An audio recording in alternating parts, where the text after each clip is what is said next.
I saw this video on open-mindedness on YouTube the other day. So this guy, Qualia Soup, presents a video about open-mindedness. So he says open-mindedness is the willingness to consider new ideas. He says even though being open to new ideas is a good thing in general, belief in non-scientific concepts does not automatically lead to being open-minded and can be completely closed-minded because you're not open to new ideas. A neighbour of mine once noticed a moving lampshade in my front room and said it was a ghost. When I told him it wasn't, he said, "You've got the evidence in front of you," and said I was stubbornly close-minded and had no curiosity. When he'd finished his little outburst, I reached down and switched off the small fan heater underneath the lamp to stop its currents of warm air from moving the shade. It was actually my neighbour who'd had no curiosity in this situation. So what have we here? We have two hypotheses. One, that the lampshade was moving because of a ghost, and two, because the fan was blowing the lampshade. Now, we have a causal connection right here. It's pretty clear that the fan was actually causing the lampshade to move. But how much will that convince this person who thinks he's open-minded? He says, okay, so the fan caused the lampshade to move. But he can still, even accepting that explanation, he can still adopt the view that the phenomenon was ultimately caused by a ghost. Even with the scientific explanation in front of him, he can accept a second explanation. That brings me to the laws of thought. There are three laws of thought: the law of identity, the law of non-contradiction, and the law of the excluded middle. The law of identity states that an object is the same as itself.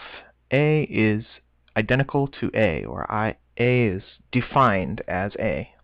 So for instance, in this situation we have the cause of the light shade moving. The cause of the light shade moving is the fan. The cause of the light shade moving is a ghost.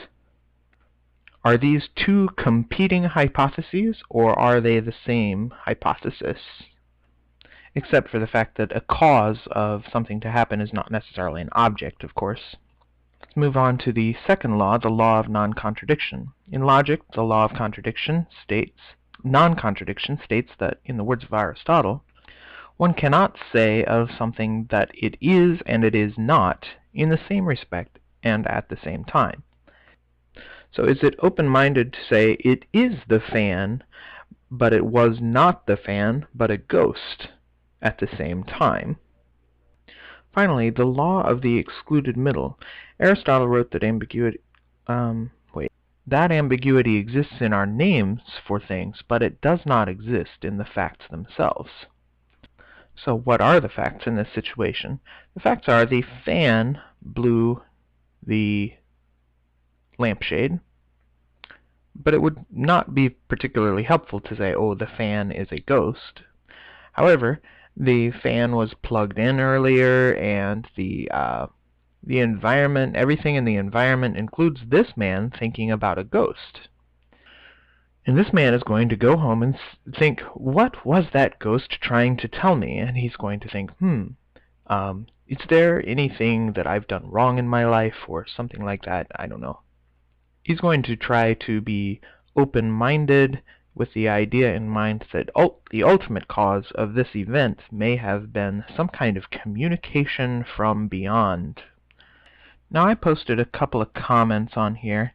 Just because you're right doesn't mean you're open-minded. You have a firm belief in the laws of thought and the scientific method. Your friend is open to ambiguities and the possibility that just because one explanation causes the phenomenon, it does not mean that ghosts aren't at the root of it as well. And I think you might as well acknowledge that you are closed-minded, because what you mean by open-minded, open to any rational explanation, is different from what your friend means, which is open to fantasy. Now, Zhongning Yan replied and saying being right doesn't automatically lead to having a firm belief in the laws of thought and the scientific method. And That's something that I've been questioning myself, because I'm not sure about how firm the belief in the laws of thought and the scientific method should be. Yet I would find it very difficult to argue against these things. An object is the same as itself. An object is the same as itself. The principle of the law of non-contradiction. Contradictory statements cannot both be true in the same sense at the same time.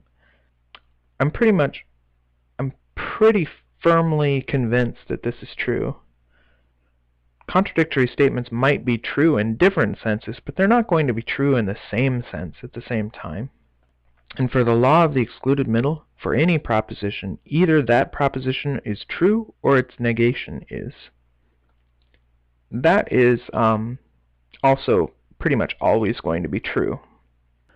But in this situation, does the spiritual explanation of the lampshade being caused by a ghost and the physical explanation of the lampshade being caused by a fan, are these actual contradictory hypotheses, or are these compatible hypotheses? I generally don't tend to believe in ghosts, but I sometimes do find the fantastic explanations and possibilities to be more fulfilling in some way than the scientific explanations. Not always, of course, not when they lead us into senseless fear of the afterlife and damnation and stuff like that. But as an outside possibility, and that leads him to do something great, then great. But Zhongying Yan says being right doesn't automatically lead to having a firm belief in the laws of thought and the scientific method.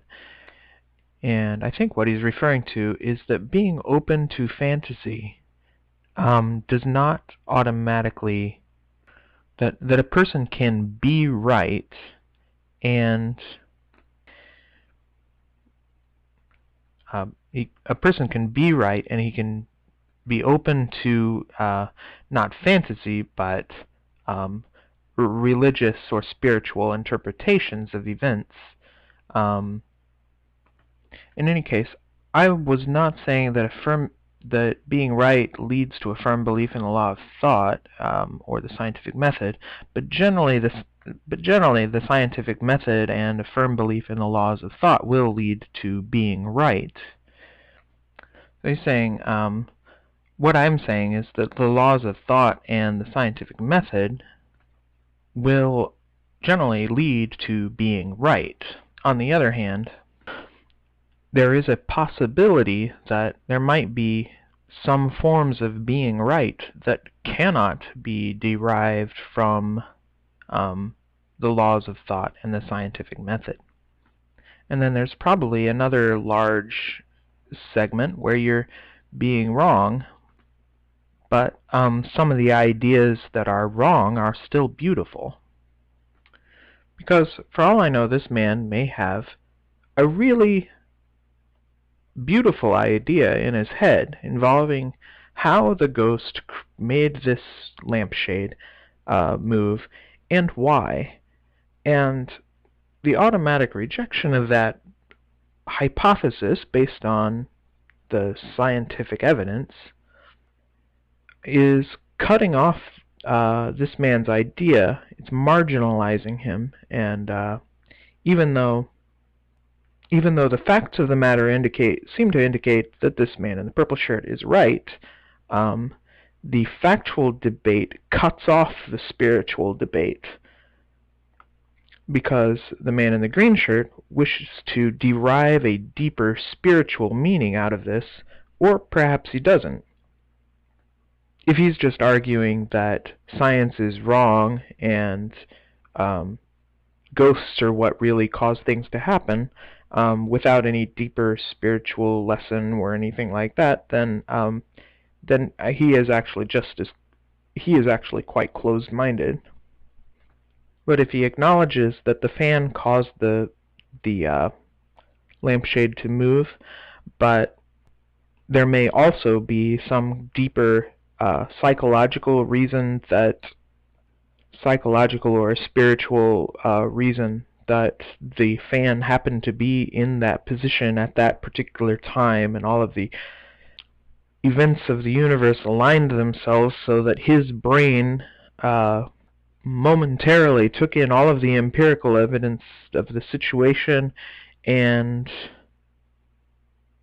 interpreted it as a optical or mental illusion that there was a ghost in the room, and analyzing all of the complexity of that event. Well, that might be a good use of his time to play with that idea and see what he comes up with.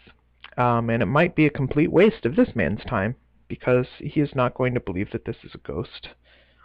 And he would rather focus on a more direct means of finding truth.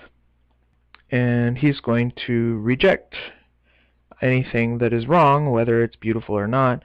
He's going to reject things that cannot be derived from the laws of thought or the scientific method. He's going to only going to use things that are correct, that can be derived from using empirical evidence, scientific method, laws of thought. And I think if you do that, you are actually closed-minded to some of these things.